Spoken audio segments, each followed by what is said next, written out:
de Lucas, Evangelho de Jesus Cristo, segundo Lucas, capítulo 15. Lucas, capítulo 15.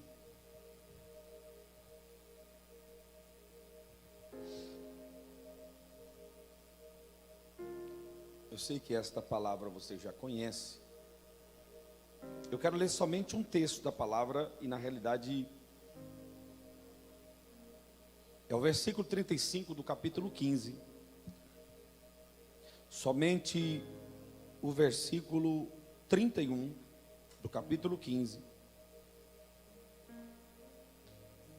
Diz assim a palavra do Senhor. E ele respondeu, em outra palavra, em outra tradução diz, e respondeu o pai, e o pai respondeu. E ele disse, filho, tu estás comigo, e todas as minhas coisas são, em outra palavra, em outra tradução diz assim, tudo que é meu, é teu. Eu vou repetir, tudo que é meu, é teu. Tudo que meu é, também é teu. Aquilo que é meu é teu também. O que é meu não reparto com você, é teu também, é tudo teu. O que é meu eu não preciso dividir com você, é teu também. Tudo que é meu é teu. É teu por herança, é teu por direito, é teu por obediência. Tudo que é meu é teu. Tudo que é meu é teu. Você conhece a história, você conhece a palavra, você conhece o texto falando sobre a história do filho pródigo. Todo mundo fala sobre o filho pródigo, o que foi embora, o que deixou tudo para trás e saiu somente com um cavalo, talvez um cavalo branco, cheio de ouro, de prata, de bens, de riquezas. Foi, voltou, mas ele voltou quando perdeu tudo. E quando perdeu tudo, ele se arrependeu. A história do filho pródigo, todo mundo conhece. Uma vez eu já preguei sobre a mãe do filho pródigo. Eu já preguei sobre o pai do filho pródigo. Eu já preguei sobre o irmão do filho pródigo. Porque esse texto, o versículo 31, fala da história do filho que ficou. Eu já preguei sobre o pai do filho pródigo.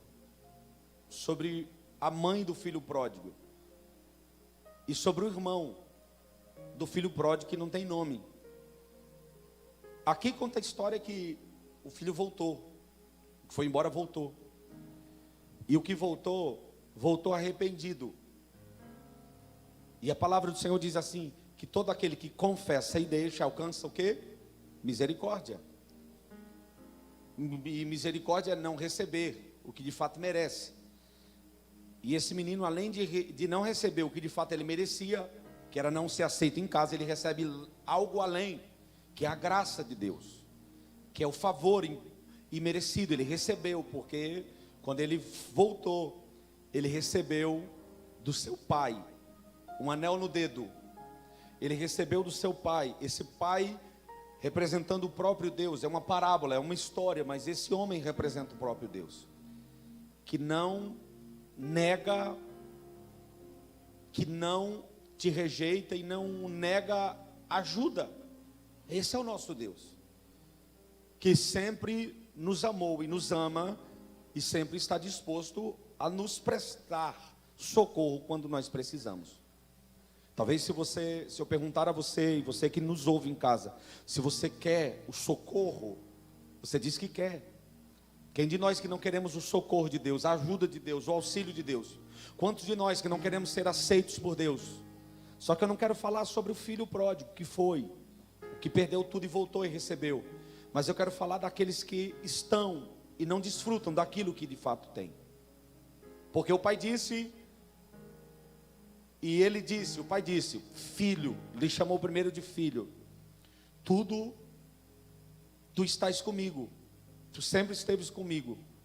E todas estas coisas, ou todas as minhas coisas, são tuas. Quando foi que o pai disse isso? Quando o filho foi revogado o pai o que ele não tinha recebido. Não tinha recebido por quê? Porque não sabia que era dele. Porque não buscou saber que era dele. Não desfrutou daquilo que era de fato dele. O filho tinha tudo e não desfrutava de nada. São muitos de nós, estamos na igreja, caminhamos com Cristo, somos servos, obedecemos e não entendemos o que de fato é nosso. Perecemos porque não sabemos o que de fato é nosso. E aí vamos para as igrejas, porque ensinaram a gente que se for para a igreja nós vamos receber. E aí nós vamos para a igreja, e as pessoas vão para a igreja. E nas igrejas ensinam, olha, você tem que fazer a campanha. E a campanha tem 7 quinta-feiras. Se fosse assim era fácil, fazia 7 quinta-feira e está tudo certo. E aí acaba uma quinta e começa outra quinta. Termina a quinta da vitória, começa a quinta da conquista. Termina a quinta da conquista, começa a quinta das promessas. Acaba a quinta da promessa, às 7, começa a quinta dos milagres. E vai o ano todo. E quando acaba o ano, volta de novo as outras campanhas, que são as mesmas campanhas de sempre. A campanha da derrubada da muralha, a campanha da unção, a campanha do corredor do milagre. Cultos aonde está escrito culto do milagre, que não tem milagre. Culto da vitória, que não tem vitória. Por quê? Por que não tem vitória? Porque estão buscando vitórias que não existem. A maior vitória já foi consumada na cruz do Calvário. Tragada foi a morte na vitória. Queremos vitória. Que vitória nós queremos maior? Porque já foi nos dado. Já foi nos dado. O melhor já veio. O melhor se chama Cristo Jesus. E para mim entender o que é meu, eu preciso entender quem é Cristo. Porque Ele veio. Qual foi a finalidade dele ter vindo? Por que ele morreu? Por que ele morreu em morte de cruz? Porque ele é o Cordeiro, sendo ele Deus. Porque ele teve que perecer, padecer, sendo ele justo. Por quê? Para nos ensinar, para nos mostrar que primeiro nós temos um Pai, e esse Pai está dizendo: tudo que é meu é teu também, desfruta disso. Você não precisa fazer campanha, você não precisa dar 7 pulinhos, é teu. Mas só desfruta aqueles que entenderem o plano e o projeto de Deus. O filho foi embora, vendeu tudo, gastou tudo, perdeu tudo. E ele volta. Quando ele voltou se humilhando diante de alguém. Quem? O pai. Esse pai representa Deus, que representa o rei. Esse pai, ele teve algumas atitude de pai, como rei. Quando nós olhamos para o pai do filho pródigo, nós só vemos um pai. Mas na palavra, ele teve atitudes de rei. Se nós olharmos para a palavra, nós vamos encontrar algumas vezes na Bíblia a palavra reino. Guarde isso, reino. E somente aqueles que entenderem o que é o reino de Deus vão desfrutar daquilo que o rei, que o pai, que o nosso Senhor tem para nós. Enquanto não entender, vai fazer campanha. Tem gente, você conhece gente que estava na igreja, e quando pensar que não, você viu que ele saiu da igreja, parou um tempo, e alguém olhou e disse: rapaz, eu vi uma postagem da irmã Ciclana. Você percebeu onde ela está? Uma caravana para Aparecida do Norte. Ela buscou em todos os lugares. Antes de vir para a igreja evangélica, entre aspas, ela já passou no Seixenoê. Ela já foi no Umbanda, Quimbanda, Candomblé, Budismo, Catolicismo, já foi para tudo. Ela procurou as coisas terrenas. E desde o princípio, tudo que é dele é meu. Buscou coisas da terra, coisas corriqueiras. Mas o Senhor está nos ensinando nesta noite que você não precisa buscar, já está aí. O que você precisa é obedecer a palavra, caminhar com a palavra, viver na palavra, respirar a palavra, andar na palavra, conversar com a palavra, meditar na palavra. E esta palavra foi dita, foi proferida, foi determinada por um rei. Já está tudo pronto, e tudo que está pronto é meu e é teu também. Tem algum filho aqui nesta noite que vai começar a desfrutar daquilo que já está pronto? Não é eu que estou falando, é ele. Tudo que é meu é teu. Esse não é qualquer pai, é o pai. É o pai. É o Senhor que quer ensinar algo sobre o reino de Deus. Quando a palavra fala que a primeira coisa que o pai, quando recebeu o filho, foi pedir que trocasse as suas vestes. As vestes que ele veio estava suja, estava nojenta. Para desfrutar daquilo que é do pai, primeiro você vai ter que entender que as suas vestes terão que ser limpas, mudadas. Esse aspecto asqueroso, nojento, fedido, que nós éramos.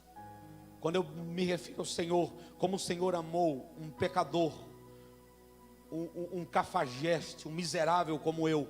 Essas vestes já não são mais as mesmas vestes, porque as tuas vestes foram lavadas no sangue do Cordeiro, aquele que era Deus, que é Deus, e mesmo assim se transformou, ou seja, ele se despojou da sua glória, se transformou no nosso irmão, para nos resgatar desse mundo e nos devolver ao Pai, e nos levar de novo ao Pai. Por quê? Porque tem uma herança, porque tem herdeiros. Por isso que o diabo quer fazer de tudo para fazer você parar, para fazer você pecar, para fazer você ficar distante do teu Pai, longe do teu Pai, mergulhado no pecado, sujo no pecado. E fazendo isso, ele vai tirar você da herança, e você não pode dizer tudo que é do Pai é meu, porque você está longe. Mas se nesta noite você está voltando, talvez esteja alguém em casa que está dizendo: eu pequei, eu falhei, eu adulterei, eu errei, mas em nome de Jesus ainda é tempo.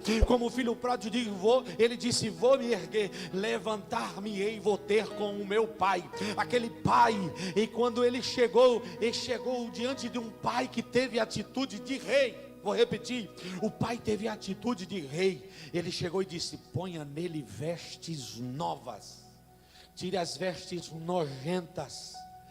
Todos os reis, quando recebiam um forasteiro que vinha pedir ajuda, por onde ele passou, talvez pelo deserto, talvez saqueado pelo inimigo, toda vez o rei trazia aquele homem sujo, imundo, fedido, pedia para sua corte, pedia para os seus servos: levem ele, troque as vestes dele, dê vestes novas para ele. Olha para a história de Mardoqueu. Diz a palavra que Mardoqueu estava em Lodebar, esquecido de tudo e de todos, mas um dia diz a palavra que Davi se lembrou da promessa que havia feito, ou seja, do pacto de aliança que havia feito com Jonatas, e diz a palavra que Davi mandou buscar Mardoqueu. Quando Mardoqueu chega, a primeira coisa: muda as suas vestes, porque a partir de hoje ele não vai andar com vestes sujas, ele vai sentar na mesa do rei. Ah, você não me entendeu? Todo filho que se arrepende, quando chega na mesa do pai, o pai lhe trata como um rei. O seu pai é rei, o seu pai é rei, o seu pai é rei. Oh glória, seu pai é rei, ele te trata como um rei. Ele te trata como um rei, aleluia, ele te trata como um rei. Mardoqueu foi recompensado pelo rei Davi. Abra sua Bíblia, coloca aí para mim, capítulo 3 do livro de Apocalipse, o 3.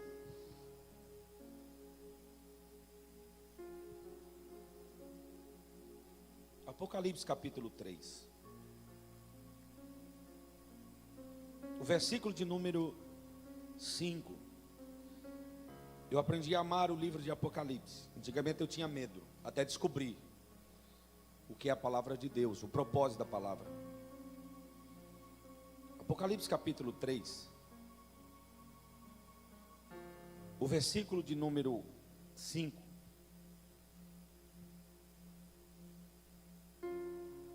Olha o que está escrito: o que vencer será vestido de vestes brancas. É qualquer um? Não. Qualquer um que se arrepender e reconhecer Jesus como Salvador será salvo. Mas aqui ele está dizendo: o que vencer. Aquele homem que estava caído, o pródigo, precisou vencer a si mesmo. Embora a palavra do Senhor diz que a nossa luta não é contra a carne nem contra o... Então a luta nossa não é contra nós mesmos. A nossa luta não é contra os nossos pensamentos. Diga comigo: a minha luta não é contra os meus pensamentos. Diga, abra sua boca. A minha luta não é contra os meus pensamentos, nem contra as minhas vontades. As minhas lutas não são contra os meus desejos. A minha luta não é contra mim mesmo. A minha luta é contra a carne, contra o sangue. Mas ele teve que vencer. Primeiro ele venceu a si mesmo. Meu amigo, você não sabe o que é vencer a si mesmo, embora a luta não é contra nós. Ele disse, eu vou me levantar. Quando ele disse, eu vou me levantar, tinha algo querendo pressionar ele para baixo. Quando ele disse, eu vou me levantar, tinha algo querendo pressionar ele para baixo.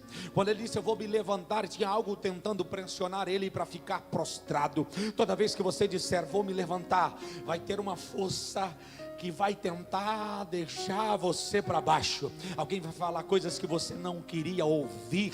Alguém vai falar coisas que você não queria ver. Você vai ver coisas que você não queria ver. Alguém vai tentar te deixar para baixo. Mas deixa eu te dizer, o diabo não usa quem está longe. O diabo só vai usar quem está perto. Mas em nome de Jesus, pegue esta palavra. Vença tudo. Vença a força que quer deixar você para baixo. Diga, eu vou me levantar. Porque primeiro existe um pai. E esse pai tem a atitude de rei, que vai me aceitar e vai me devolver o reino, vai me devolver o governo, vai me devolver, porque a partir do momento que eu me levantar, quando eu chegar diante do meu pai, o meu pai vai me devolver as vestes novas. Ou seja, ele como rei vai ter atitude de rei e vai me devolver aquilo que eu perdi. Aleluia. Devolvem vestes brancas para ele. Apocalipse 3, o 5 diz, o que vencer, olha, o que vencer será vestido de vestes brancas, e de maneira nenhuma arriscarei o seu nome do livro da vida, e confessarei o seu nome diante de meu Pai, e diante dos anjos. Oh, aleluia, aleluia. E confessarei. Talvez, meu amigo, você não entendeu, porque tem gente que uma hora está de pé, outra hora caiu. Tem gente que uma hora está bem, outra hora está mal. Você não vai ver de novo dizendo assim, de novo o filho pródigo pegou, de novo outra parte foi embora. Você não vai ler isso. E de novo ele pegou outra parte, de novo foi embora, e de novo se arrependeu, e de novo foi embora. Não, não. Ele valorizou aquilo que o seu pai lhe devolvera. Teu pai teve a atitude de rei, de lhe aceitar de volta, de devolver as vestes. O filho recebe as sandálias, só anda descalço, só andava descalço. Os escravos, o pai devolveu de novo, colocou sobre ele uma sandália. Diz a palavra que a segunda coisa que o pai lhe deu, eu pulei aqui para a sandália, mas devolveu para ele um anel, o anel da família. Mas ao mesmo tempo, o pai de novo teve a atitude de rei. Somente aqueles que andavam do lado do rei tinham o selo, a chancela do rei na mão para carimbar as cartas. As cartas vinham com selo de cera, e o rei dava o anel para algumas pessoas de sua autoridade. Não era o rei que falava, mas aquele que tinha um anel tinha autoridade. Carimbava na carta, a carta ia para onde for, tinha o selo do rei. O pai estava devolvendo, eu estou te devolvendo o anel com o brasão da família, mas eu estou tendo uma atitude de rei, estou te devolvendo a autoridade. Oh, glória. Pessoas que nunca entenderam o que é a autoridade de um rei, a autoridade de um pai. Aí vão para as igrejas e acham que na igreja só quem tem autoridade é o pastor. Vamos fazer a corrente, vamos fazer o corredor de milagre. Aí tem que ir lá para o pastor pôr a mão nele. Aí tem que ir na igreja para o pastor colocar a mão nele, porque segundo ele, só ele tem autoridade. Ei, toda autoridade foi dada a Jesus, não a homens. E ele distribui para aqueles que estão com ele. Então todos aqui têm autoridade. É só caminhar com ele, é só viver com ele. Se você pegar a visão da palavra, você vai começar a orar por pessoas lá no teu trabalho. Vai. Se você pegar o teor da palavra, você vai começar a orar por pessoas no telefone da tua família. Você não é uma destruída como alguém pensa. Você não é um destruído como alguém pensa. Você é aquele que se arrependeu e voltou. E o Pai colocou no seu dedo um anel com autoridade. Deixa eu te falar. Talvez aquele moço perdeu toda a autoridade, credibilidade, perdeu tudo. Mas quando ele voltou, o Pai lhe devolveu o anel. E alguém estava olhando e estava dizendo: vai pecar de novo, vai embora de novo, vai perder tudo de novo. Ele não vai aguentar por mais um mês, uma semana, um ano. E o tempo foi passando, e quanto mais o tempo passava, mais autoridade ele tinha. Sabe por quê? Quem olhava para ele diz: recebeu de novo a autoridade e não foi embora. E realmente a vida dele é um testemunho. Deixa eu te falar, não pode ficar para lá e para cá. Uma hora está bem, outra hora está mal, uma hora está no pecado, outra hora está na casa. Não, o Senhor está devolvendo para você nesta noite. Deus está falando com pessoas que estão aqui, e está falando com pessoas que estão em casa de novo. Preste atenção, o Senhor está devolvendo de novo, está colocando roupa branca sobre a tua vida, uma sandália no teu pé, porque você não é escravo, devolvendo o anel no seu dedo, falando de autoridade. Mas por favor, valorize aquilo que o Senhor colocou na tua mão. Tem alguém aqui? Você está vivo? Você está ouvindo a voz do Senhor? Tem alguém recebendo de Deus aqui ou não? Você está vivo? Dá um suspiro, um grito, como diz o pastor Ivanil. Faz alguma reação.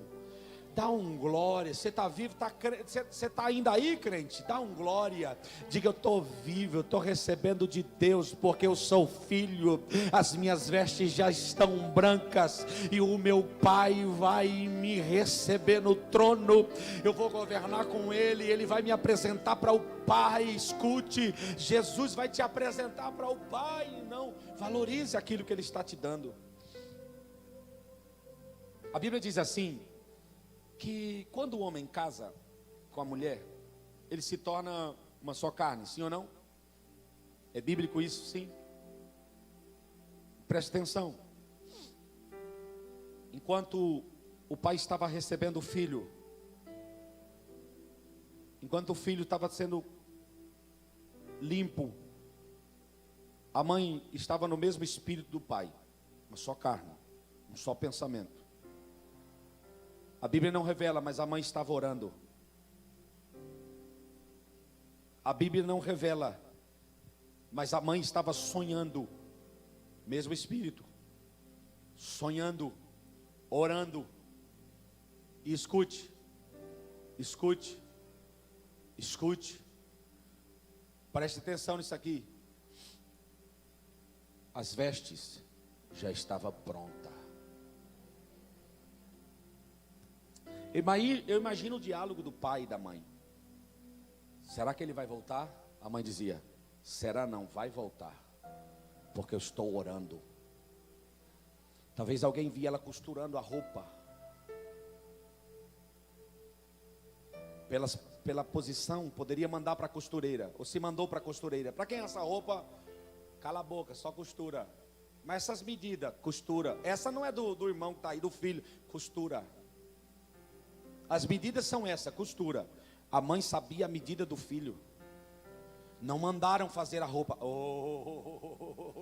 A roupa estava pronta. Tá tudo pronto. Tá tudo pronto. O pai já preparou. Tá tudo pronto. Tá tudo pronto. Como disse o pastor Ivanil, Deus é eterno. Só quem é eterno tem poder de ir para lá e para cá. Para lá e para cá na eternidade, para lá e para cá. Ele é eterno. Ele vai lá no princípio e vai lá no final. Vai lá no princípio e vai no final. Vai no princípio e vai no final. Quando a gente está indo na segunda, ele está voltando, né? Eu estou indo para a terça, ele está na sexta.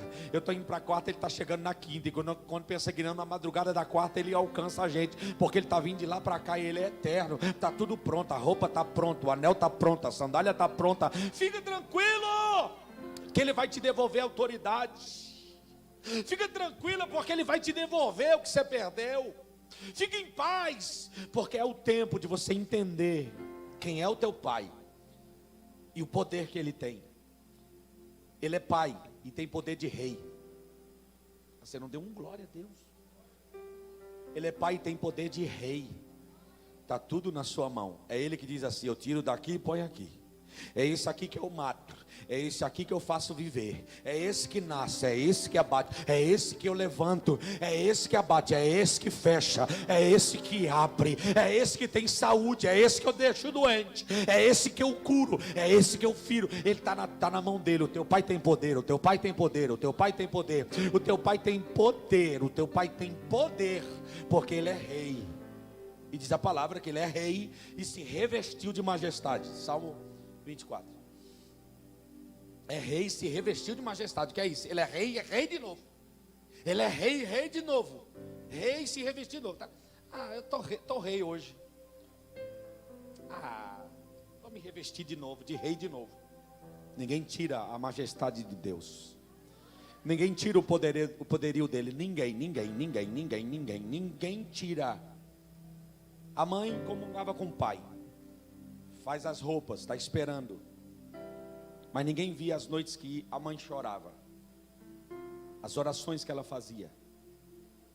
Mas escute, toda oração tem fruto.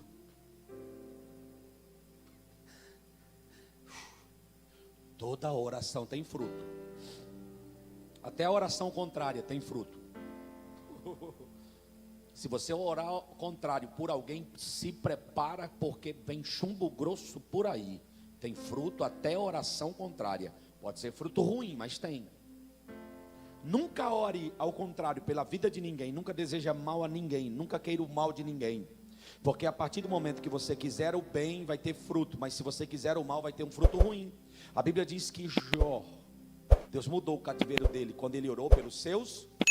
E os seus amigos eram os seus piores inimigos. Falava mal, dizia que ele pecou. Ô Jó, levanta. Tu não é um bonzão.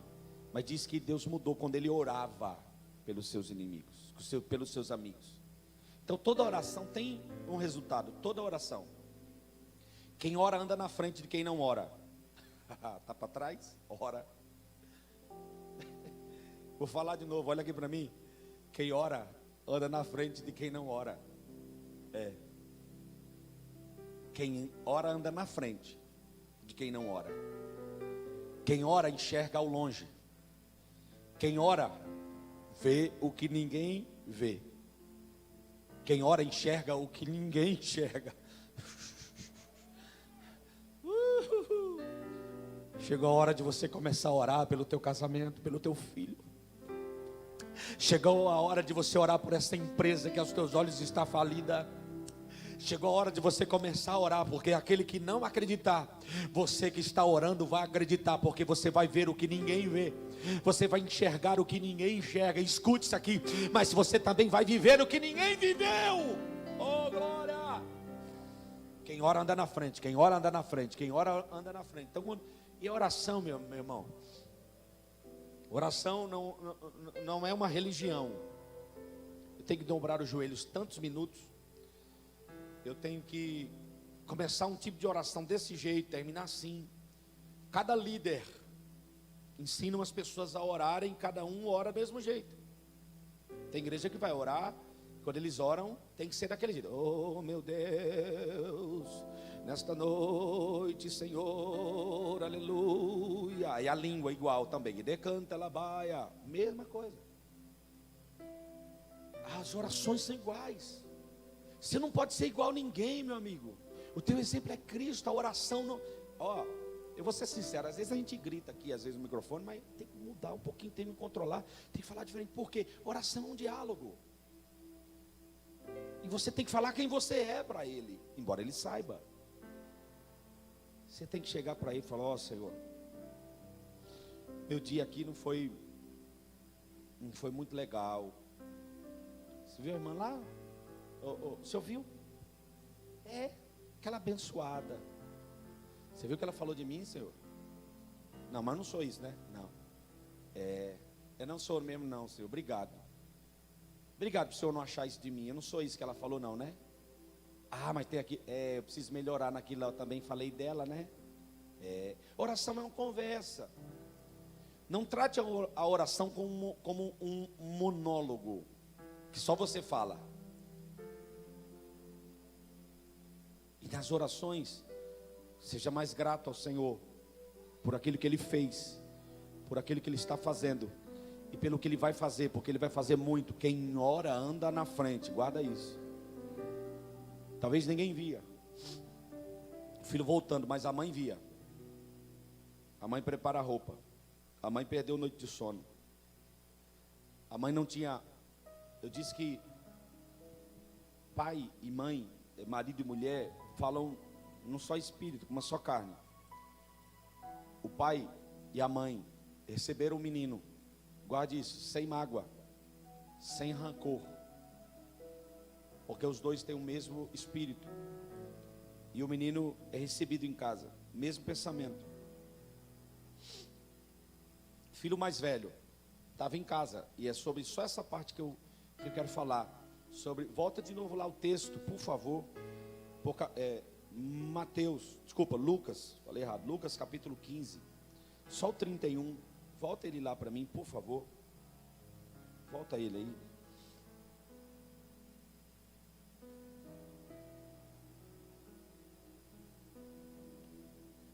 Aquele irmão que ficou, as características dele: falta de amor, egoísta, hipócrita, invejoso, rancoroso, raivoso, e entre outros adjetivos que poderíamos falar do filho que ficou.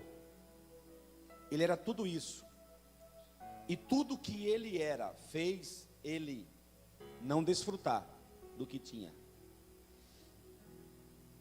O que é que faz a gente não desfrutar daquilo que é meu? Egoísmo, hipocrisia, achar que só acontece com os outros e não acontece conosco. O que faz com que eu não desfrute daquilo que de fato é meu? Falta de amor. Pessoa, eu vou falar um negócio agora que você vai entender. Um dia eu estava na rua e eu fui comprar aquelas esfirrinhas baratinhas, sabe?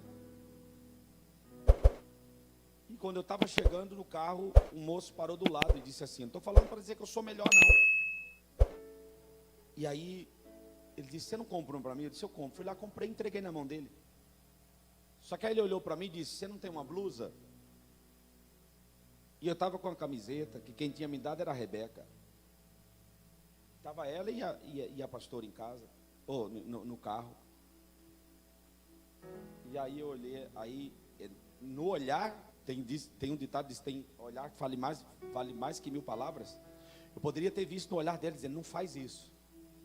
Mas eu fechei os vidros do carro, tinha um irmão comigo. Disse: mano, você não se escandaliza não, que tu é homem, né? Não, pastor. Fechei os vidros, tirei a camiseta e dei para ele. E eu fui embora. Por que eu fiz? Porque eu queria que alguém um dia fizesse comigo o que eu faço para os outros. Isso é ter amor. A falta de amor não gera um milagre. E por não gerar milagre, eu não desfruto daquilo que é meu. A falta de amor me impede de desfrutar daquilo que de fato é meu. Tem pessoas que estão aqui que já era para estar lá na frente, se tivesse um pouquinho mais de amor. Não estou falando para você tirar tudo que é teu e sair distribuindo roupa não, mas seja amoroso com alguém. Tem um dia da semana, do mês, de fazer uma bondade. Tem dia que o Senhor fala comigo: hoje é o teu dia. Eu digo: é meu? É, mas não é o dia de ir no shopping, escolher a roupa, o sapato. Não, é o dia de pôr dinheiro no bolso, de pegar, ligar para alguém e dizer: me dá o número da tua conta, eu estou indo aí, toma, o Senhor mandou eu te dar. E aí você vê as pessoas chorando, dizendo assim: pastor, eu estava precisando disso. Sabe por que a gente tem? Porque nós desfrutamos daquilo que de fato é do meu pai, que é rei. Então a falta de amor impediu que aquele filho que ficou desfrutasse daquilo que era dele. Ele não precisava buscar longe, ele não precisava pegar a parte dele e ir para outra terra, porque era dele. Então a falta de amor impediu que ele desfrutasse daquilo que era dele. O pai não disse para ele, e o pai lhe disse: filho, tu estás comigo, então faça uma campanha de 7 sexta-feira. Só falta dizer que é a campanha de 7 sexta-feira da libertação na encruzilhada.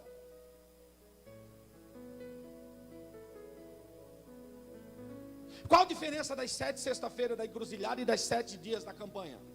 Se não está escrito na palavra, nunca você vai encontrar o Senhor dizendo assim, ó, faça 7 dias. Não. Vai dizer assim no capítulo 15, a Bíblia diz, a Bíblia não vai dizer, porque a Bíblia diz. A Bíblia não está no futuro, ela está no presente. Ela diz, toda vez que você ouvir um profeta dizendo, ele não diz, assim dirá o Senhor, assim vai dizer o Senhor, nunca. A palavra diz, assim diz o Senhor. Quando ele diz, em todo tempo, porque ele é eterno, ele fala lá e fala aqui e falou lá. Está falando sempre. Capítulo 15 do livro de João. Aquele que está em mim e eu nele. É só isso. Eu em mim, não, você em mim, eu em você. Não precisa fazer mais nada. Eu estou em você, você está em mim. Aquele que está em mim e eu nele, pode pedir o que quiser ao meu Pai.